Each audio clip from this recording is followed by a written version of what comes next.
So hello, everyone. I'm so glad that there are a lot of people actually want to hear about exploratory testing.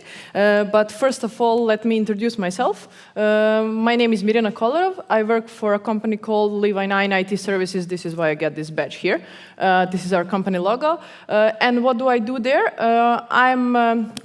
Richard explained you what test managers should do in Agile on the presentation on the keynote there, and this is what I'm trying to do. So from the organization perspective of the company, I'm a test department manager or a head of 2 test departments in my company. And from the project perspective, I'm a test architect on a couple of projects, so I'm in charge of all of the testing on those projects. Besides that, I'm extremely proud that I co-founded Testers Club, which is the first testing community in Serbia, and we are trying to do different kinds of meetups and maybe even a testing conference next year, and I'm hoping that some of you might join us next year in Serbia. And what am I going to talk about today? Today I'm going to talk about exploratory testing, how to use it and how not to use it, and give you some practical advices on it. And the reason for this beautiful green picture in the beginning is that I really would like to, when you get out of this room, that you remember to constantly learn and to constantly explore everything you do, so that includes your software. And this is our agenda for today. We are going to talk a bit about scripted testing, then about exploratory testing, session-based test management. I'm going to demonstrate some tools which I use for exploratory testing. I'm going to tell you when to use exploratory testing, when not, and at the end, let's try to conclude something. So, test cases or scripted testing. When I'm using test cases, this is how I feel like this donkey here with a carrot in front, following it blindly and going to eat that carrot and seeing nothing around me. And really, this is the same case with test cases. I'm trying to rhyme here something. So when you use test cases, you're misled by those test cases, by the steps, by the expected result. And in Agile, since I'm in Agile, test cases might be a waste of time because there are constant changes and you cannot follow it with just updating your manual test scripts. And the important thing here is that repeatability won't help you, variations will. So if you keep on repeating the same steps over and over again, what will you do? You will find the same bugs all over again, right? But if you do some variations, either in steps or in test data, you might find something new. And let's see a small experiment now. You saw a lecture before me, so this is the inattentional blindness experiment. And I'm going to ask you let's create a test case. Our test case is to count how many times players in white pass the ball to each other. So I'm going to play the video. Please count how many times players wearing white shirts are passing a ball to each other. And our expected results here is 16. So we are expecting to be 16 passes. So please count, and we will see who got it right. OK.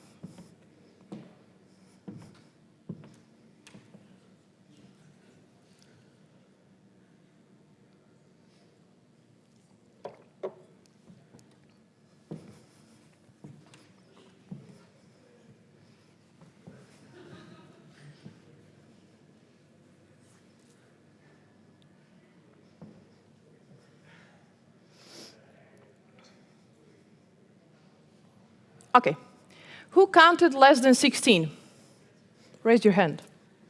OK, who counted exactly 16, as I said? Who counted more than 16? OK, so you do not all count the same. And who saw the gorilla?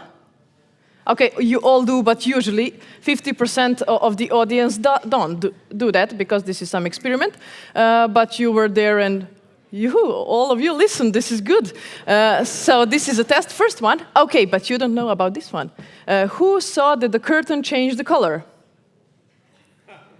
OK. And what about one player in a black T-shirt leaving a game? Only a few. And for those of you who haven't seen this, let me play it all over again. And while you take a look at this again. So this is approximately the time when the monkey or gorilla is going to come in. Come on, gorilla, where are you? There he is. And now curtain is turning to yellow, and it was red in the beginning. And you see, there are only 2 players. So when the gorilla came in, 1 player left. This is the experiment held by Daniel Simmons. He is a professor of psychology at one US university. And this phenomenon is, as you already learned, called inattentional blindness.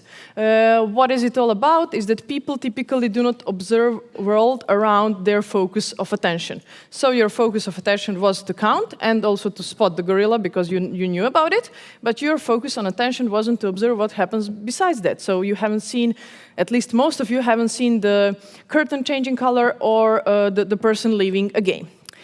And you see, we had a test case, we had an expected result, we were too focused to count, so we haven't observed something which might be obvious if I told you, okay, just sit and observe everything which happens, I believe that you will see the curtain changing color.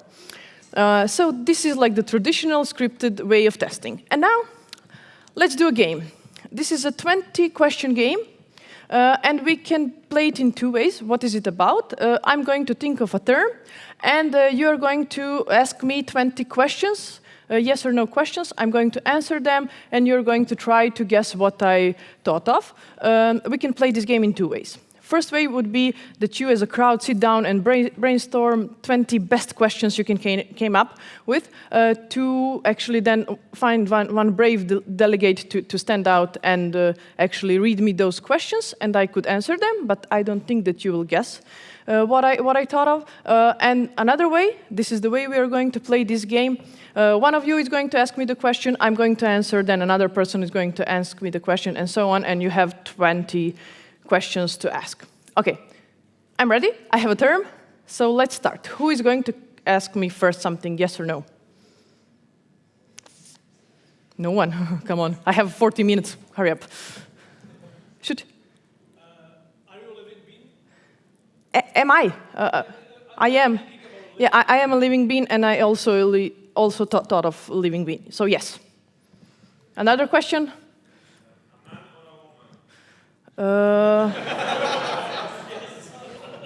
I cannot answer that, so let's try to turn out. It doesn't matter. But, so one was living being. Another one, please. Do you support FC Vojvodina Novi Sad? Well, it doesn't have to do anything with question. With It's a yes or no question. Yeah, it is, but it doesn't have to do anything with this. Don't ruin my concept, come on. Play along with me. Is it human? No, it's not a human.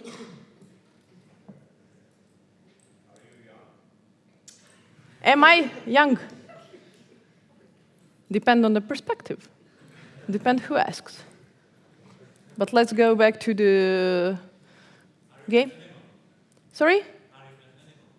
Yeah, I thought of an animal. Yeah? Cartoon? Sorry? Cartoon? There are some cartoon characters based on this animal. Come on, it's easy. Can it fly? No, it cannot fly. Is it an animal who can live at home? Yeah. Come on, it's easy. You have 4 legs. It has 4 legs. 7 questions. Is it small? Depends on the species or whatever your pedigree or no. It is a dog. Yeah. So it's my dog. This is me with my dog. So how did we play this game? You asked first, is it a living being? And I said yes. And based on this question, based on my answer, you created your new question, which was, I forgot. If it was human. Yeah, if it is human, and so on. So you needed 8 or 9 questions to answer, to actually find out what was I trying to say. And this is how we do exploratory testing. So we do think of a test, we do that test, we find something, we have some kind of a result of that test, and then on the spot decide what are we going to do next and what are we going to test next. Cam Kenner, the founder of the term exploratory testing, actually had a really nice explanation that testing is like a CSI investigating. And imagine a crime scene investigator who approaches his crime scene with predefined steps, with test cases. How effective will he be, or she? Not that effective. So what do? They do exploratory testing on their crime scene, and software is our crime scene, so let's explore it. And now a little bit about exploratory testing. As I already said, it was founded by Cam Kenner more than 30 years ago. To answer your question, this was a year before I was born, so decide whether I'm young or not. And what the exploratory testing is. Who knows what the exploratory testing is? Give me one thought. Testing without test cases? Okay, good. Yeah, true. It is without test cases. Usually people think of exploratory testing as a way to test something when you don't know anything about the software. So when you want to learn, you do your exploratory testing, which is true, but we use exploratory testing in so many ways. Exploratory testing is unscripted, as you mentioned, without test cases, so we don't have any predefined steps, and unprepared testing, unprepared, because this is not traditionally prepared detailed steps, but it can be prepared, and it is good to be that it at least a bit be prepared. The effectiveness of exploratory testing depends on so many things, and I'm going to list the ones I think are important. It is the skill of a tester, how a tester actually is skilled, about the intuition. Intuition here is very important. Some of us can follow intuition and some of us cannot. So those of you who can are more efficient in their exploratory. And it depends on experience of a tester. The more experience you have, it is much easier for you and you will be better at exploring. And also on ability to follow hunches. So if you can follow the hunches, you will be good in exploratory testing. At least I assume that you will be good. The thing I want you to remember is, this works, expect the unexpected. This is what I want you to take out of this room. In exploratory testing, please expect the unexpected. Try to be open-minded for this one. Exploratory testing is a combination of experience and excellence. And what do I mean by that? Experience, how much years of experience does the tester have, how many different projects has he or she tested, and excellence in the domain. How well does the tester knows the domain he or she is testing? Until you start exploring, you don't know what you will find. And this is the key, I think, in the exploration. So until you start exploring, you don't know what you will find. So be open-minded, expect the unexpected. You do compile the tests in your head as you go. And this is what we did with that 20-question game we had. I gave you the answer, and then you have compiled your question along the way and asked me something. And while you're compiling those tests in your head, you need to decide on the expected result or the expected behavior in a split of a second. So in exploratory testing, it is not like we don't have the expected behavior or expected result. We do, but we don't think of it up front. We think of it on the spot. So based on our previous findings, we are actually thinking of what do we expect to be the outcome of our test. And even though that expected result doesn't match the actual result doesn't match our expected result, this doesn't mean that it is a bug. It might be so many things. So let's be open-minded on this and then actually investigate what happened there. What testers find difficult to understand here in exploratory testing is that it is the tester's responsibility to manage his own time during one session. So it all sounds pretty much nice, but there are actually quite a challenges there. Exploratory testing requires a certain mindset. So as we already talked about, you need to be open-minded, to expect the unexpected, to look around, not to be too focused, and so on. And it is easy to lose focus because you're not too focused, yeah, obviously. So it is easy to start exploring, for example, login screen, and then notice something strange and just wander around that road. So then you will be in a bit of trouble. It is difficult to define actually which tests were run, which were not run, because you don't have the test cases pre-written, and it is hard to repeat certain cases if necessary. So, I'm going to tell you a story about actually when exploratory testing came up to me like a boomerang. So I need a glass of water for that. I always feel bad when I think of it. So this was a project where I decided not to use test cases at all. I wanted to try with exploratory testing only, so I did exploratory testing before, but along with test cases, and then I decided, no, I don't need test cases, I'm going to do only exploratory testing. And this was good. I asked my product owner, and he said, I don't want your test cases, I don't need your test reports, I don't need anything, I need software that works. What are you going to do? I don't care. And I said, great, okay, I'm going to try it out. So I did. I used only exploratory testing for months, and then he decided that he's spending too much money on our team, and that he wants to cut costs. And imagine what happened next. He came up to me and asked, okay, Mirjana, what are you doing in our team? And I said, okay, I'm testing. Huh? I'm testing. Yeah, but there are not a lot of functionalities, so you can do it in an hour, just click through. What do you do for the rest 7 hours? And I said, I'm testing. So where are your test cases? I don't have any because we agreed that we don't need test cases. And where are your test reports? I don't have any mumbo-jumbo big reports with 40 pages because you're not going to read it. Actually, my product owner was the CEO of a company, so he's not going to read a 2-page document. Imagine 40-page document. I told you, but if you're curious to see what am I doing, tomorrow I'm going to give you a complete diary of my activities. What was I doing for the whole day? And this is what I did. And he was satisfied. I also sent him the report where he could see everything he was interested about. But still, he decided he was pleased with the report and everything, but he decided that he don't need testing anymore. And yeah, the team was only developers from then.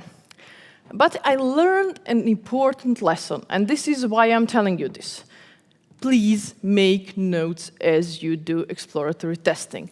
This was my mistake there. I haven't been doing a lot of notes. I had some important notes, but not all of them. So when he asked me to give him some results, I didn't have them. So I decided then on the spot, I'm going to make a lot of notes. And why is that? Because there is a term I learned about, it is the human envelope, and it is that we as humans can remember only certain portions of things, so we tend to forget. And what seems to be important for you today, you'll find something more important maybe tomorrow and the day after that, and then you will forget what was important a week ago, even though you thought that you're never going to forget it. And this is why I beg you to make some notes.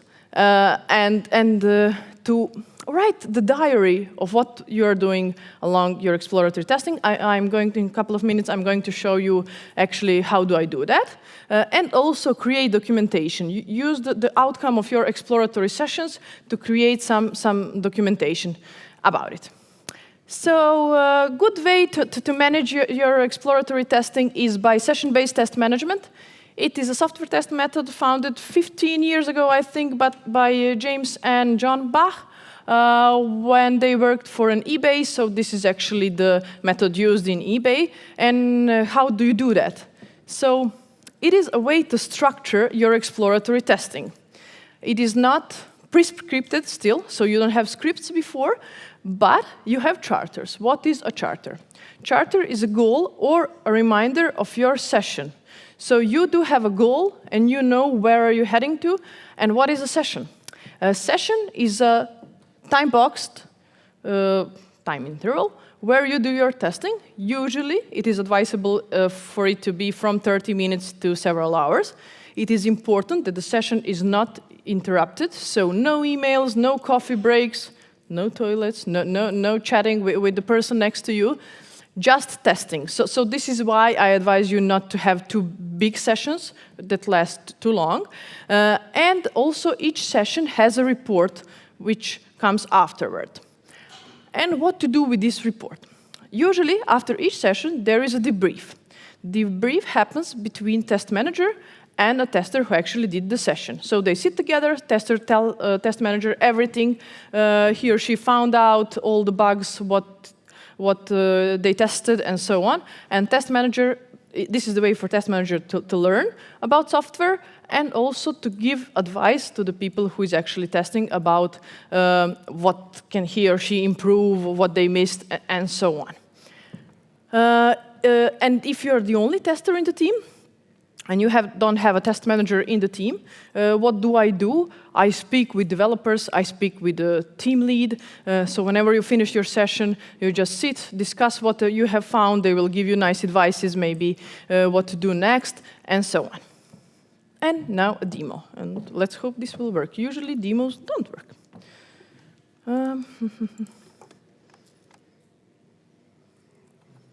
Okay, good. We are going to test this. This is the website of our software community, by the way. I'm going to use a tool called Rapid Reporter. You see, this is so nice. One-liner here, doesn't take a lot of space. It is always on top. And what are we going to do? We are going to test login. So, I'm a report. You see it, right? Okay. I'm reporter, charter is login only. So no remember me or any other links, just a combination of username and password. So I'm not going to type in the whole sentence here because of the time. Setup would be, for example, the environment, Firefox, I think. Let's hope it is this one. And now we start our testing. You can write notes here. Tests, checks, bugs, questions, next time, and so on. And let's write a test. First test would be try with correct pass username. Okay, so this is our test, and let's try with correct username and password. Okay.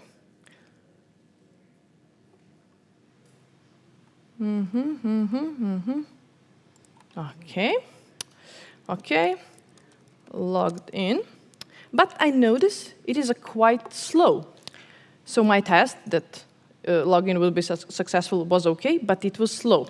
So let's make a check why it was slow. Okay, now another test. Then, okay, we did logout. We are going to write it down. Everything is okay. This was okay. And the login with the, now we're going to do the login with incorrect username. Username, okay. Login, no.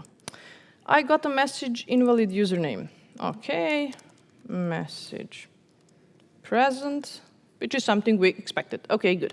Still, I don't like this, that he said me that the username is wrong. Why?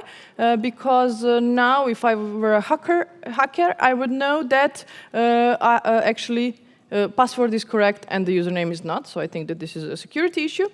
And I will note it down. So let's say security issue, blah, blah, blah. Okay, and now let's take a screenshot out of it. Just press here, everything is okay. And because we don't have much time, let's assume we are done, just close it, and that's it. And now you're wondering, okay, good, I wrote it down, but what happens? You see here, there is a screenshot, which is quite nice, and there is the CSV file. I don't know how much can you see there. There are times, here are the types, was it a test check or whatever, and the content what we wrote down. Seems okay, but still not that much nice and not that much readable. So what are we going to do? We are going to open the command prompt and do this to HTML. Okay, something happens. You see? I get the report there. Okay. It should be done. Now it's much more nicer. So as you can see, tests are colored in white. Notes are colored in turquoise, which is quite nice. So you can observe them immediately, and bug is, surprise, surprise, red. And if you click here, you will get the actual screenshot, which is nice. Also, there are different, like you have the timing, exactly what happened. You have how much your session durated, and so on. What I haven't showed you in the Rapid Reporter, you can set the duration of your session, and you have a nice elapsed time there. And you can also configure these things, test notes, and use whatever you want. So this is quite handy when you do exploratory testing, and when you do whatever kind of testing you're doing, just to write down everything you did. So see, for me, this looks like a diary. I don't know for you, but if you do clever notes, you will actually get a diary of everything you did during that session. And then later you can do, for example, you can create a parser who will actually take out all the, if we wrote something like the next time, those are not our next charters, so it will extract them into different file, for example. If you don't know how to create a parser, you can always ask your dear friends developers to do that for you, don't be ashamed. You can play around with these reports, how much do you like it. And one more really, really nice tool. It is a plugin for Firefox and also for Chrome. Right-click, bug magnet. I don't know how much do you see it. Okay, so it will populate the input field with all the different things you need. So, for example, email address, you have the valid and the invalid ones. So let's try with 2 monkeys to log in, see what happens. Also, what you can do here, you can this is really, really nice way to have actually a checklist about what you should try for. You can even do the SQL injection or some other security stuff. Those are basic, but still you can just quickly do it and see whether you're vulnerable or not. So this was my demo. Let's now try to go back to the presentation. Oh, it works. Okay, good. It still works. If you're wondering about the reports, this is what I usually keep when I do my exploratory testing. This is not a complete report, so don't take me wrong. But this is a really, really nice way that you actually see what happened and what is the quality of your application at a glance. So if you need to show a report for executive, as we had in the presentation a couple of hours ago, you can easily show them this because they will not have time to read through your big reports. And what is this? This is something I call a testing dashboard, so let me try not to fall. Here we have some areas, some big charters, here some smaller charters. It is, don't try to read it. I intentionally left it like this so you don't pay attention to what is written there and to listen to me. And the green thing means that this charter or this functionality was okay, so it is good to go, and this one is not. So I'm against putting green and red on a test case, but I would like to put the green or a red on an actual feature, because what are you going to release? Your test cases or your features? So let's decide based on this. Also, what I have here usually, those are like the more information about how the testing effort, was it high, medium, low, and the coverage. Did we do just the basic scenarios or also some, I don't know, boundary value analysis and the stuff we're going to I think, listen to in 1 or 2 sessions. And this is not the report I'm sending. This is just one of the things I'm using to create a report. Also, I do use different bug management tools. So, for example, we use Jira, and this is where I put my bugs. So not all of my bugs are actually in these session reports. This is just, a summarize of what is happening. But I'm using Jira to put all the bugs in so the team can actually see what's happening. Mind maps, really, really, really powerful and easy tools, and I use them for a lot of things, but here is an example of where I store my charters. So I use mind maps, and what do? When I get an application, which I see for the first time, I will first start exploring it to see what are the actual functionalities if I don't have any kind of specification. So I will have the initial session where I would actually define those big areas, and then I'm going to explore them even more in the next session and create those charters. And then when I decided the charters are small enough to be a session of up to an hour, I'm going to start actually to test, for example, this charter. And here you can put some notes in a big text file. Also, you can color. This is actually a mind map created by Gojko Adžić. So you can use this tool to color, for example, your nodes here, which are your charters. So you can put, for example, green if everything was okay with that charter, or red, or color the ones in, I don't know, yellow, if this means that those are the charters you have actually tested. When to use exploratory testing? Well, obviously, functional testing, and this is how most of us are doing, but you can use it for performance, load, and stress testing. How? How are you doing the performance testing or load testing? Well, by exploring. You try one load with a certain ramp-up period and so on, and then based on the results you have for that test, you decide how are you going to attack your application with how much concurrent users. The same goes for security testing, so open up a rapid reporter and type in whatever you find there. For usability testing, it is so hard to write test cases up front, because usability is all about the feelings about the software. Also, we use it as a preparation for our automated tests, so the outcome of our exploratory testing are test cases, but the candidates for the test automation. And you can test any kind of software, any kind. But not only software. You can also use it for reviewing activities. So when you're going through the specification and doing the review, what are you doing? You're exploring the document which was gave to you. So you cannot think up front what are you going to find in that document. No, you're just exploring. So make notes. You don't need to use a rapid reporter. You can put notes like in the Word, you can put the comments next to it. You could use exploratory testing on anything and at any time. When not to use it? This was hard for me, because I think that you should use it always. But I thought of it, and talked with the colleagues. And then this is a collective thought, that if you have the unexperienced team, all juniors who just came to work, who don't have any experience about the domain, then it is not so wise to give them to go and explore. Why? They will lose focus, they will wander around. They don't have enough experience to actually know what to test. If you're in Waterfall, I don't advise you to use only exploratory testing, but I advise you to do it as an addition to your test cases.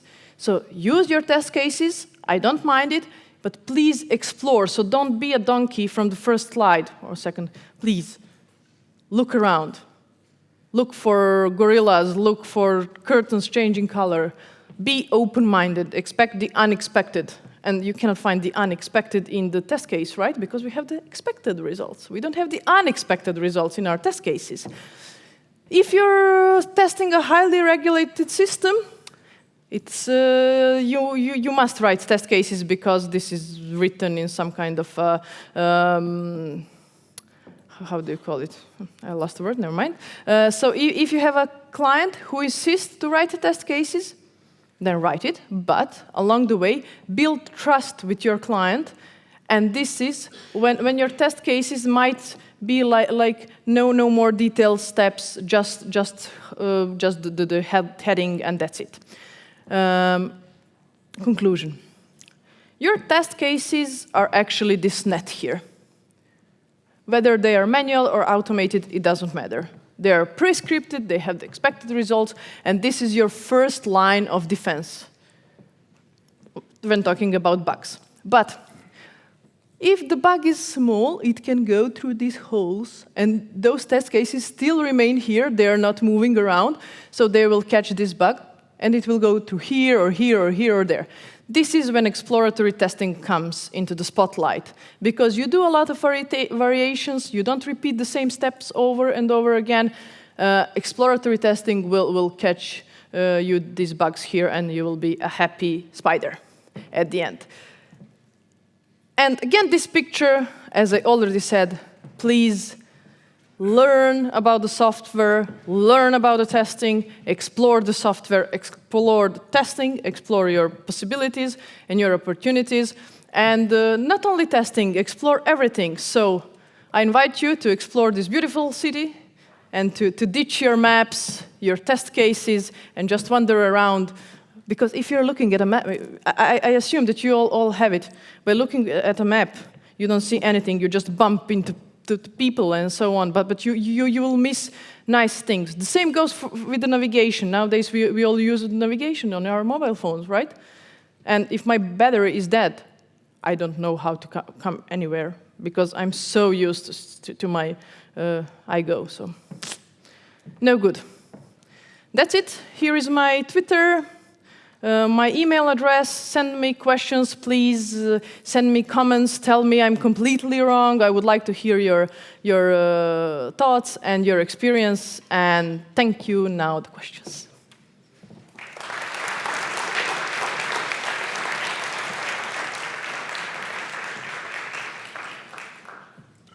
So we got more than 10 questions. Thank you for that. And we will definitely not have time to answer all of them, but I'm sure you will be able to catch Mirjana during the coffee breaks tonight at a party or tomorrow during the whole day. So now let's jump to the first one. How do you deal with regression testing? There are a couple of ways to do with the regression testing. Usually, we do have automated tests for regression testing, but I'm not that person who will tell you automated tests are great and they're going to give us all the bugs. But we are doing exploratory testing with a combination with automated tests. And if you have seen that mind map, there you can actually color the charters which you think are the good candidates for the regression testing. And you can even add notes, like a checklist, what should you do. But this is just a checklist, just a reminder of what you should do. So this is how we deal with regression testing. This is how we do it. I don't know if this answered the question. If it doesn't, then catch me somewhere and I will try to explain more. Thank you. The next question. How do you avoid gray zone, not tested areas of application? If you have seen that dashboard, there is actually a gray zone there, and it actually means not tested. So I have it, for example, in that Excel sheet, which might be quite big. I have everything which was not tested, and I'm aware that it is not tested. So we plan to test it afterwards and so on. And also, you can see it in the mind map. If you are coloring mind map with some color, as I already said, for example, yellow, it means that we have tested it so far.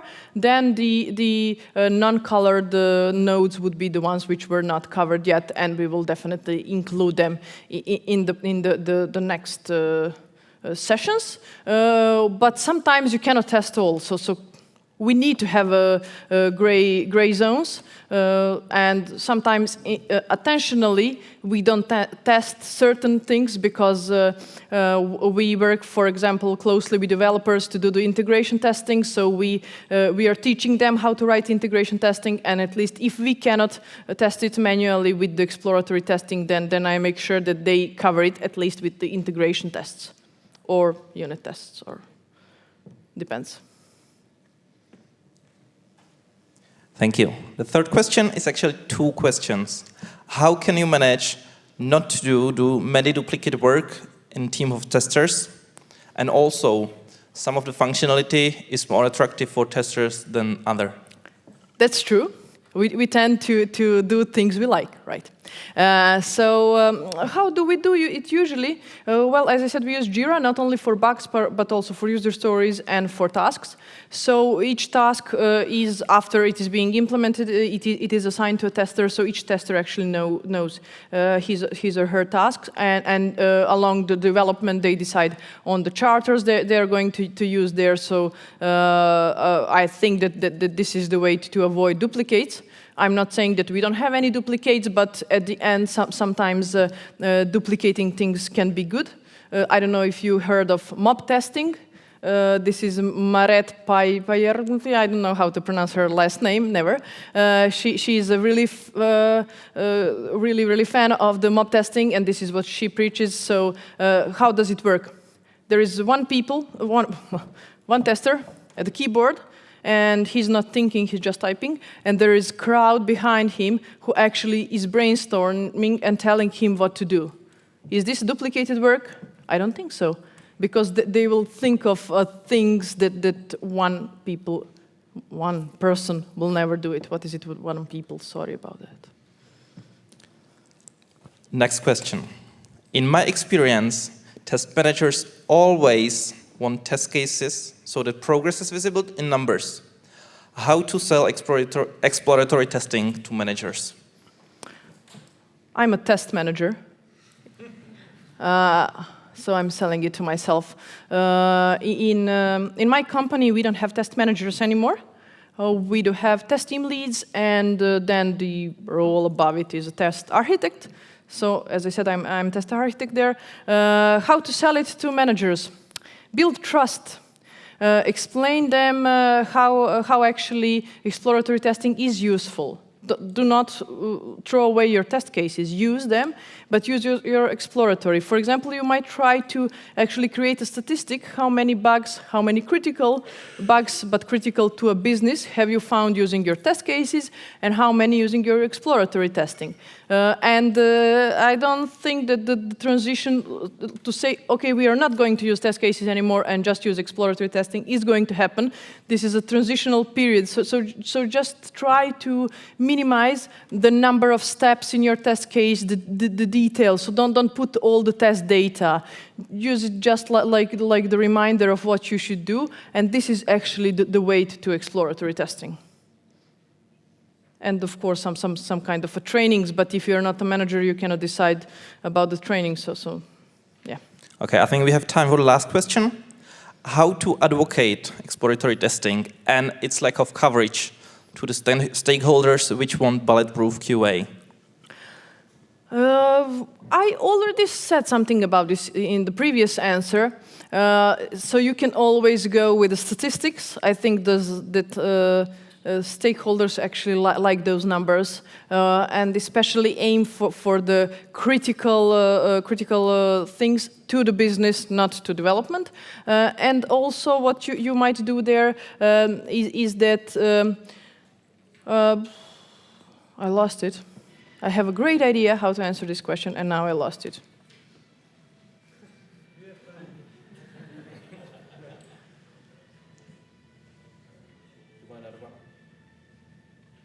No, I'm so sorry. I had a great answer. I will give you in a second. Next one. But I will give you the answer. Okay, so then you will have to answer one more question. Okay, give me two then. Do you use checklists or time-box sessions? I don't see a reason for or between this. I use both checklists and time-box sessions. So I have a time-box session, but I have a checklist as a reminder. So again, that mind map with that, how do you call it, the Handcliffe, which had that, there are actually notes, which might be the checklists, what should you do. So I would say both. Okay, that's all for now. We'll have 25 minutes coffee break. And we'll welcome you again here at 15:30 for another presentation. And finally, thanks Mirjana for her wonderful presentation. Thank you.